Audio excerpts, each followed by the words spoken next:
Hello everyone, welcome back to our channel. Today I'm going to do a roundup of my 2022 planners. When I started 2022, essentially I started with a lot of notebooks. I will link the video in the description box below where I have discussed my 2022 planner lineup. So essentially I had three planners. One was the Tall Elephant planner, one was the Accomplished Neorah planner, and the third one was the Alicia Souza planner.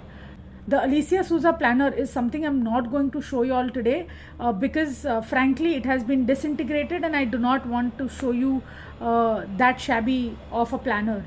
But having said that, let's get into the video and let's see, was I consistent, was I not consistent, what happened through the year, and what really took me through 2022 in terms of planners. So I will just quickly explain it to you. How did I intend to use these planners? So the Tall Elephant planner essentially was my journal which I could write every day in, and also all my trackers lived here.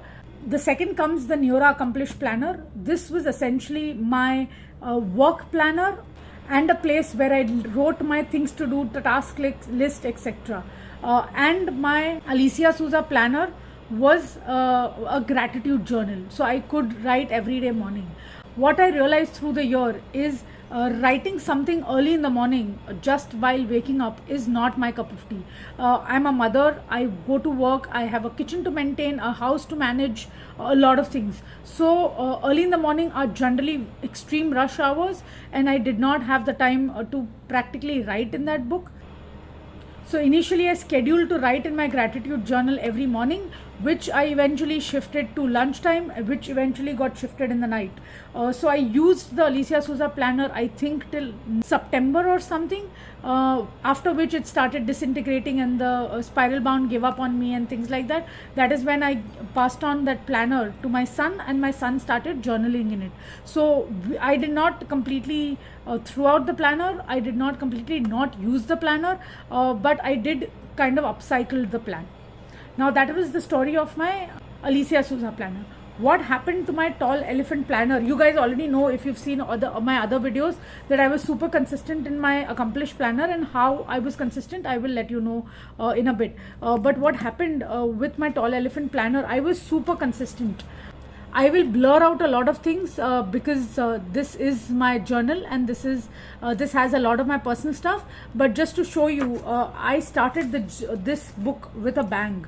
But then what happened over the period of time is the space became very limited for me. This only had this much space, and I am a writer, I am a journaler, I journal a lot. And this much space didn't suffice for me, so I had to look for other solutions. But my trackers still were here, but over the period of time it felt extremely difficult for me to be consistent with this journal. I stopped, I think, in June journaling in this.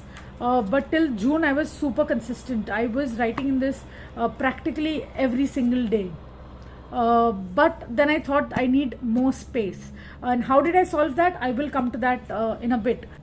But till the time, my trackers were here. As you can see, my mood trackers were here. I did a lot of tracking in this planner, but eventually I realized that I need to shift this system. This such a bulky book wasn't going to serve me well.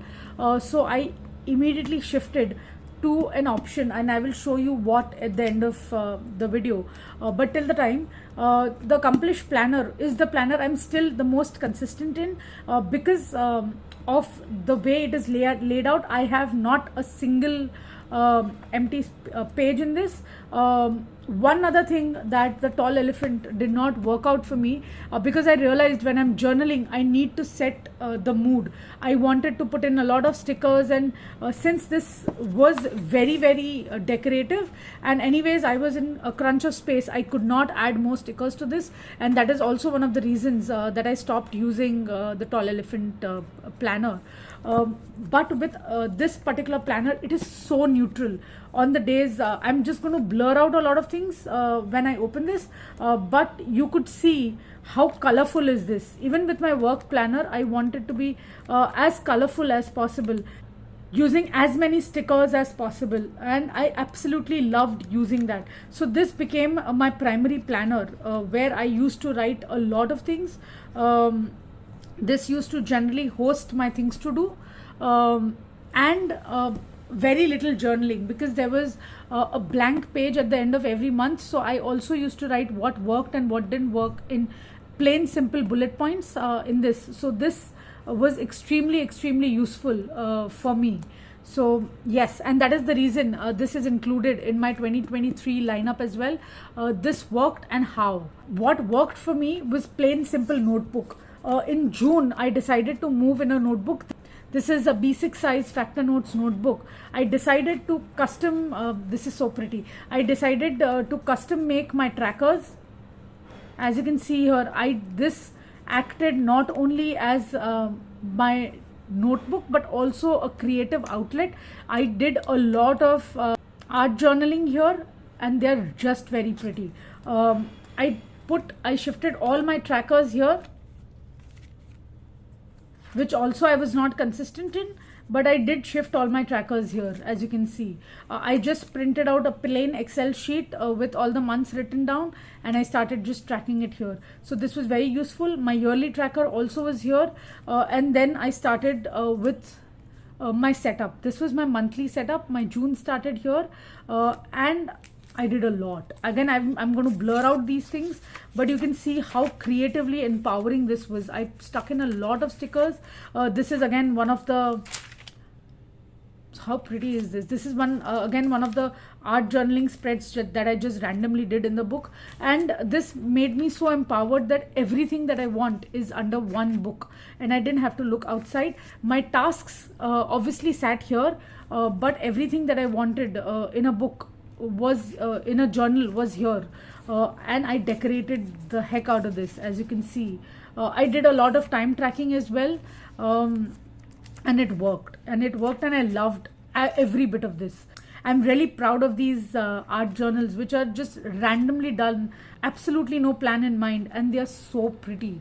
I absolutely love them, and this allowed me to do a lot of understanding of what I need in a journal. So this was the end of July. One thing that I absolutely did not like about this book is it was a B5 size smaller book, and it got over in no time. So this was just the month of June, and I spent the entire book in this. I did not want 12 such books, and it was a lot of effort to set it up. So what I did, this was my July, I think July to August, if I'm not wrong. Yes, this was my July to August. Now, since I was in a simple book, I realized that I can use a lot of leftover books at home, and I have a lot of books, and I buy those books by the dozen. So this was again a work thing that my office had gifted me. So this was just a basic A5 pages that were put in here. So I thought I will try this method also, because if I want to add more pages, I can just quickly add. So I tried this as well. So I had to set up July. This is how my July setup was. I wrote a ton of things here, and I will blur most of the things out, but you can see how colorful and how pretty I made this. This is again one of my other art spread, and I absolutely love random art spreads right in the middle. So this was extensively used, but what happened is, like I will show you, this was my month of August. I will blur this page out, but I couldn't have the time. I couldn't care to really set it up. And that is one of the biggest reasons that I knew that I want to go back to a planner, but I didn't want to stop decorating. As you can see, each and every page here is so well decorated. I used to put in a lot of memories. Like this, I purchased from an Instagram store, and they sent me such a sweet note. So I absolutely love to start keeping these small little things on my journal, and it truly made me happy. So then is when I realized that this is the right way of journaling for me. This is my journal, and you can see how chunky this is. This is a really thin book, but this is my journal, I think from September till December, and I absolutely loved using this. Again, these really pretty washi dashboards. such a pretty work that has been done. Then I used a lot of my old planners, so all of these things that you see is from my 2021 Archetype Studio planner, which I didn't use in 2021, but this is how I'm using the leftover pages. So truly nothing goes waste, at least in my world. I will definitely use it at some point in time. This is my 2021, and this made my life much easier because I could then make tabs. That planner had tabs, so you can see September, October, November, December, all my months properly tabbed here. So this was fairly useful. So very pretty September spread. I could keep 2 calendars, and if you've seen my planner lineup, you know that I used two calendars.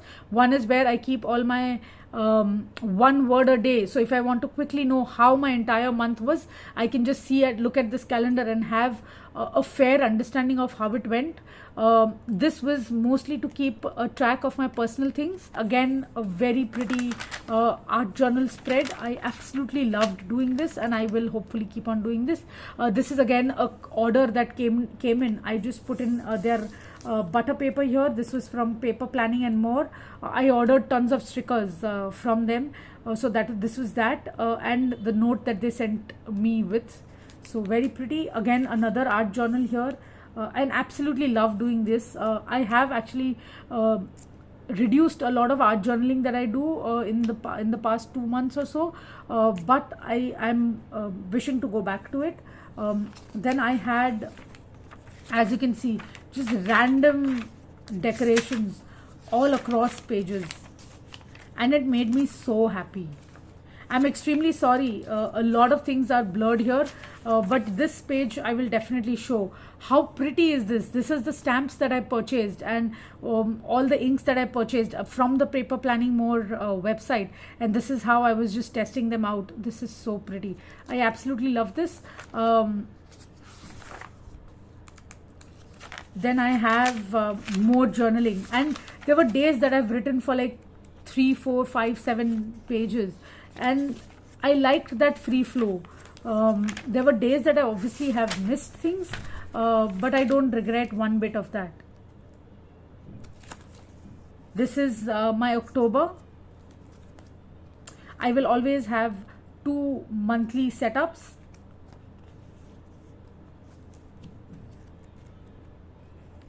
And this is the vacation that I took. Now, I didn't take a lot of things on my vacation, but what I did is I came back and I wrote everything that I did on vacation. And this I used my Alicia Souza planner pages, and I wrote everything, and this much space was enough for me. And as you can see, I've just crammed up everything in these pages, but I just wanted to quickly not forget anything that I did on vacation, and that is the precise reason I bought the travel journal from the Tall Elephant this year. This is all the days I was on vacation for about 20 days, and I have journaled all those days in quick one line here on these pages. And I've taken the exact same pages from the Alicia Souza planner. I just quickly wanted to write down what happened each day. Then I am in the month of November. Again, very similar. I have missed a lot of days in November. I think, as you can see, this was the first day I started using this. This was on 13th of November. So after my vacation, I was super exhausted. But I didn't stop journaling post that. So here you can see an exhaustive journaling. This is, I bought a gift for myself from Starbucks. So I've just stuck a Starbucks gift wrap that came in. My boarding pass, I was just traveling somewhere. So my boarding pass. So again, another day that I was traveling in November. So as you could see, October, November were heavy traveling days. So again, a lot of boarding pass and travel themes, and that is the reason also that I have bought my travel journal from Tall Elephant. So this is my December. I didn't have a lot of time to set up December, but I still did. This is so cute. I just love it. Then you have more and more of journaling. If you can see, I have, this is when I think my Alicia Souza planner came in, so I have that. This is when I unboxed the Alicia Souza planner and I made a video. Neorah planners came in, so this is also a memory journal, so I keep things that are tied up through that. But you can see not a single page in this book will go without a sticker, and I absolutely love it. This is super pretty, and I'm really sorry all of this goes blurred in your eyes, but you can definitely see the kind of stickers and the kind of things that I've written and stuff like that. This is a very cute greeting card that my son made, or rather a letter that my son wrote to me. I also stick that here, and this is it. I have barely have something left. I have such pages lying at the back of my planner, and these are essentially journaling pages that I've wrote when I was traveling. So they just lie just behind my planner, and I still have a few pages left. I have 4-5 days of December to still write in, so this will be enough. So this book, as you can see, is fairly chunky, and I absolutely love every bit about this book. But hopefully this year I will be consistent, and I will write my journal in my Neorah daily duo. Writing in journals and using planners for years together, I know you will change your mind, and I'm hoping to stay on path with the 6 planners that I've decided to use this year. So that is all I had for this video. Do let me know what were the planners that you could use and the planners that you couldn't use for the year 2022. So yeah, that is it. That is all I wanted to cover for this video. Do let me know if you have any other video requests. This video also was requested by Megha. Megha, thank you for your idea. Thank you for all the comments and the sweet messages that you send. I'm truly grateful for you. And to each one of you who've watched my video so far, I am grateful to you. So I think that's it. If you've liked this video, please like, share and subscribe to this channel. That's it from me. Be safe. Bye now.